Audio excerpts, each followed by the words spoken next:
people to get a confession. Because after all, we're trying to save their souls, right?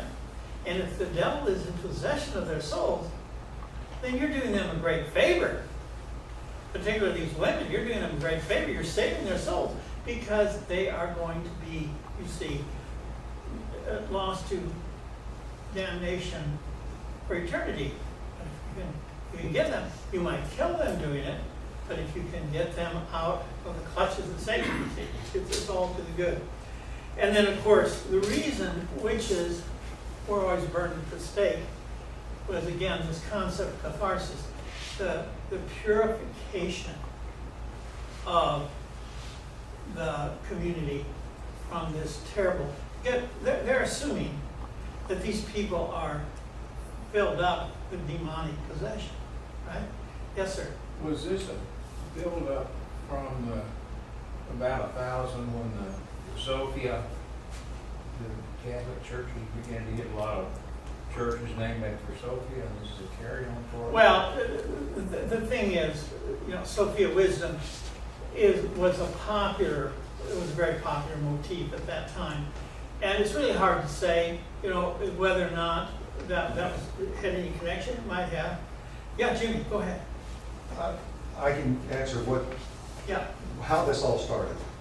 The purpose of the Inquisition was to eliminate the competition. Bingo. And that's why it spread everywhere. The Catholic Church could not make inroads into Northern Europe because of the goddess traditions there, what they called the old religion. Right. And it was a nature-based religion. It was Wicca. And that's where witches comes from, is because it was the religion of Wicca. It was all about nature. Mm-hmm. And because the Catholic Church could not make these inroads anywhere in Northern Europe, they had to create something to destroy the competition. And of course, they spun the whole thing into this idea of devil worshiping and witches. And they made this all up. It was completely contrived, organized terror. It killed 9 million goddess worshippers in Northern Europe, 85% of which were women, 15% were men. And it was a way to eliminate the old religion, eliminate the competition, and it lasted up into the 1800s. Right. It was the final part of it. And of course, part of it came to us here with Salem. This whole idea, and who was the reason why they were putting women down is the same reason that the Bible was written. Now, this is going to shock a lot of people. It's going to stretch you, what I'm about to say. But the Bible is written from a political perspective to put down the goddess civilizations that flourished for 20 to 25,000 years worldwide. Mm-hmm. When we saw God as a woman, we never saw God as a man until 5,000 years ago. At that point, there was a sex change and God grew a penis.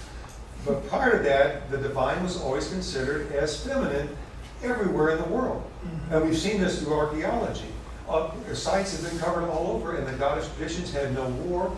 And today, there's a movie out that is bringing this mythology right to our faces, Mm-hmm. and it's Wonder Woman.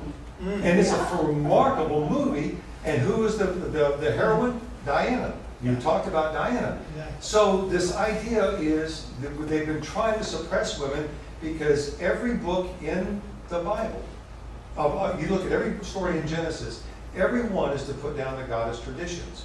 And they learned that when we had written language, that the easiest way to convert a people is you change their story. Yeah. Well, because everything was oral and visual before, they made that not cool. Mm-hmm. Thou shalt make no graven images. That's ahead of killing somebody. And the commandments. All of that is putting down the goddess traditions, which were very visual. Well, and Jim and I have also talked many times about how the Catholic Church took the Virgin Mary and attempted to have it both ways. To have her as mother goddess, in other words, mother of God, right? And at the same time have her as this very obedient and very humble and very accepting of male authority. And this is one of the things that even down to modern times, the importance of the Virgin Mary in the Catholic Church. You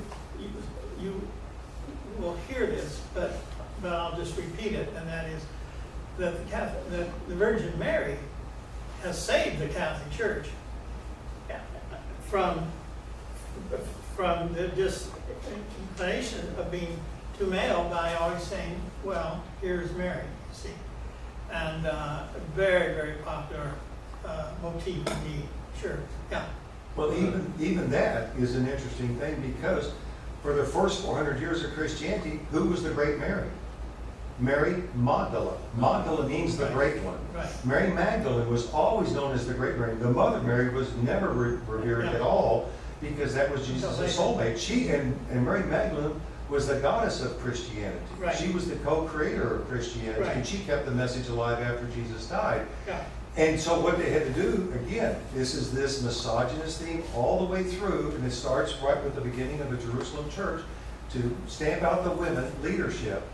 And so they turned Mary Magdalene into a whore, which there's no basis for that. And so, because they always took the greater one, and then they rose up Mary, because Mary the mother, who was the more docile figure, Right.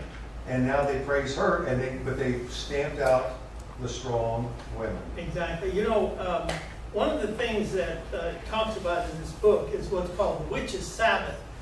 This idea that there's some kind of ceremony that the women have when they make a pact with the devil. And in this pact, there are 4 things that are mentioned. Now, you know, how Kramer knew this, how this Dominican knew this is kind of in itself fascinating. But he said, first of all, the first thing you do in this covenant thing you're having with Satan, you renounce the Christian faith. Then you dedicate your body and soul to evil. And then you offer your children to Satan. And then finally, you enter into a sex orgy with Satan. And all of this was called Witches' Sabbath, which was your way, was this propaganda against these women, because they were doing all these horrible things. And by the way, you know, even today we have it in our language. We have a term like nightmare. Nightmare. You ever thought about the word nightmare? I had a nightmare last night. Do you know what that means? Nightmare. What is a mare? Female horse, you see. It's this idea that somehow you've been taken over by this evil female spirit. And they had another expression they often used. They said a person has been hag-ridden. In other words, the hag, the witch, has come and taken you over. And by the way, even in our popular culture to this day, if you see a witch, the witch is going to be called a hag, right? I mean, think of the Disney movies. Think of something like, say, Hansel and Gretel. I mean, you can just hear that cackling voice, right? Yeah. Or in Snow White or any of those. There's just something terribly grotesque, you see, about these witches. In other words, always portrayed as really, really evil and awful to the present day. And, you know, granted, popular culture, but as you pointed out, Jimmy, it's in popular culture where you can get the sense of, you know, the psyche of the people, and also where the propaganda is going, always. That's why movies like this that you see are speaking to a whole new generation of new thinking on this whole topic. I want to also mention something else. This idea that women are more easily manipulated than men when it comes to the influence. You see, this is crazy, but that's the heart of this whole business. In fact, that women are by nature evil.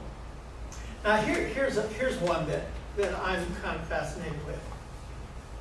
Guess who became one of the greatest witch hunters in all of English history? You probably don't know this. I was surprised when I found it out.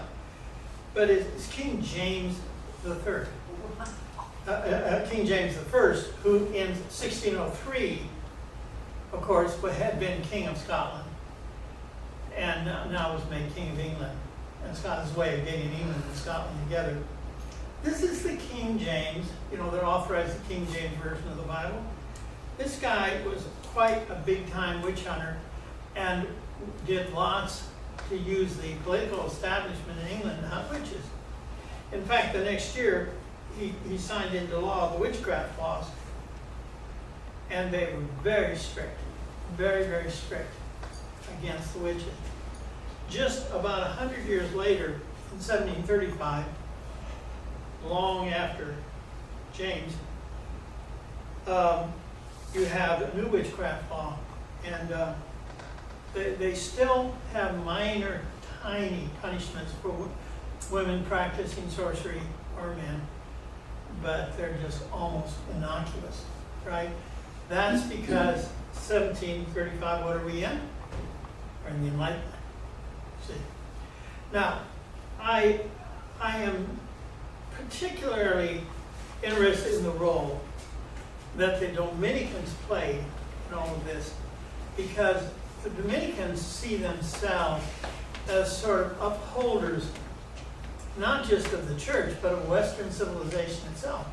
In other words, great defenders, great arguers for, and the idea that they started out as beggars and then ended up in the highest levels of the Roman Catholic hierarchy is kind of an amazing thing in a way. We do this though, don't we, Jimmy? With our great heroes and our great prophets, we make them into something very different than they start out, without exception.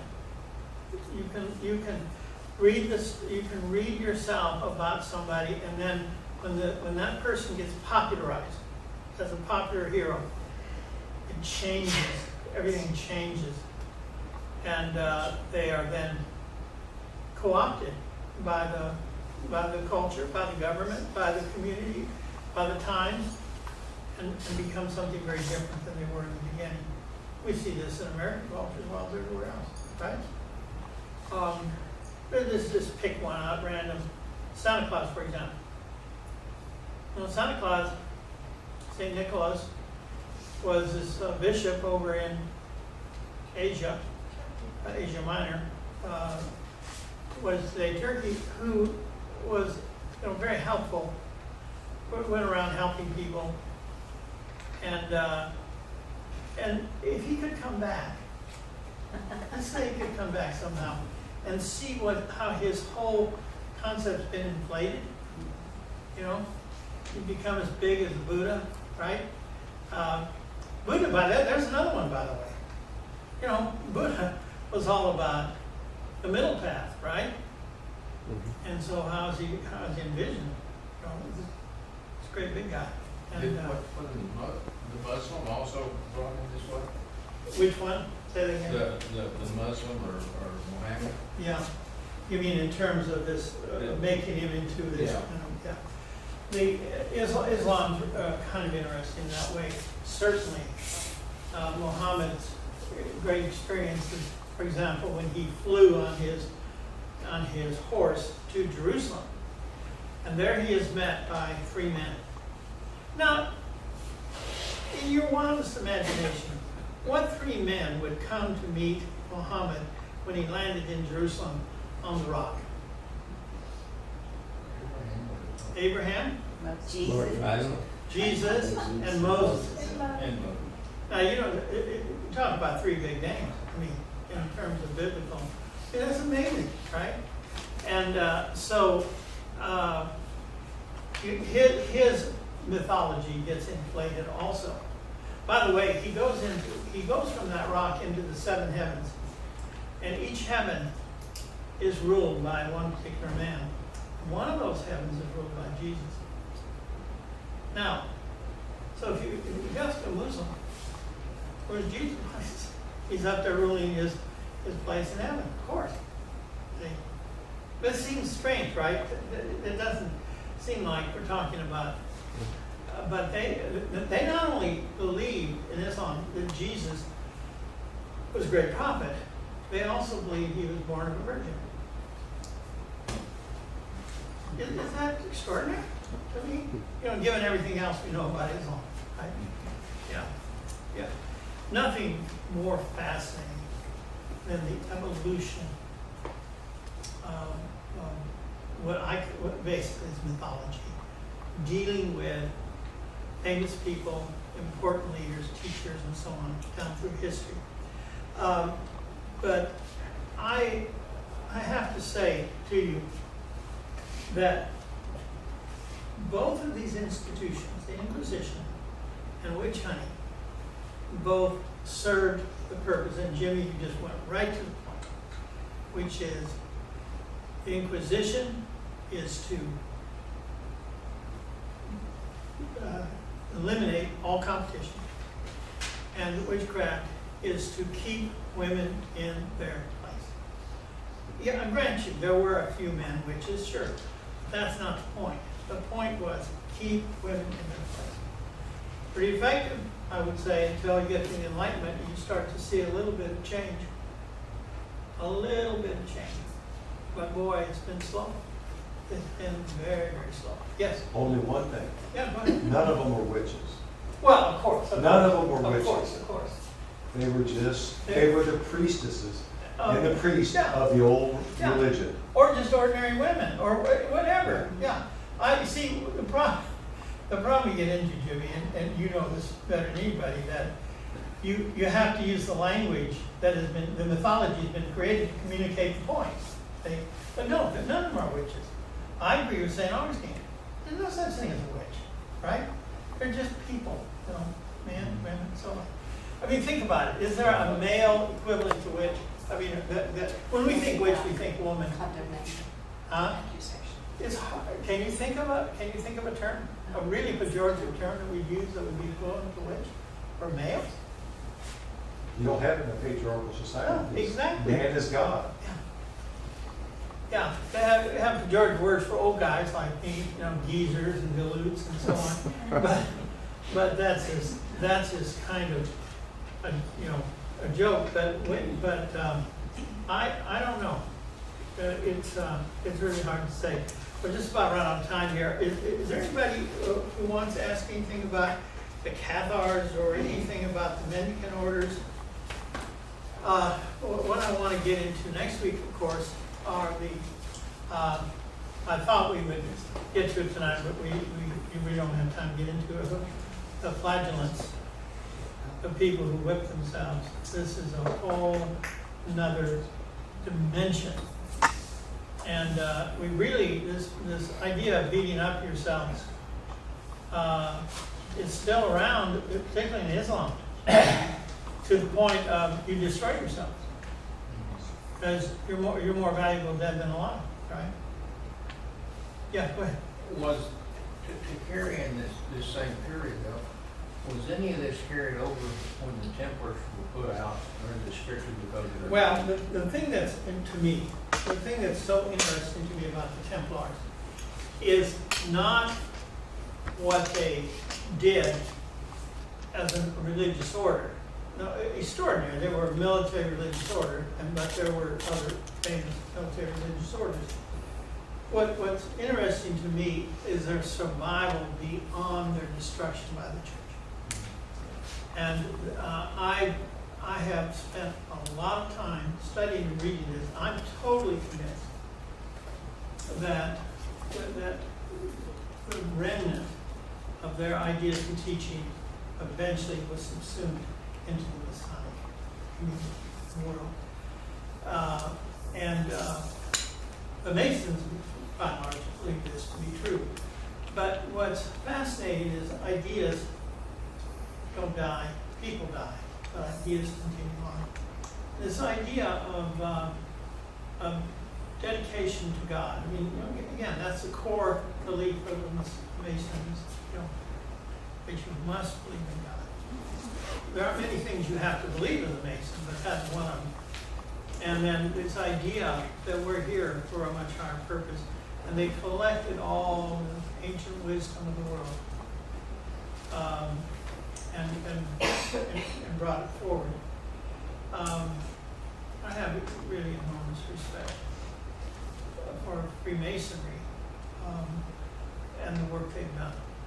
But again, they've taken their hits too, believe me, and have been terribly criticized, to the point that the third political party in America,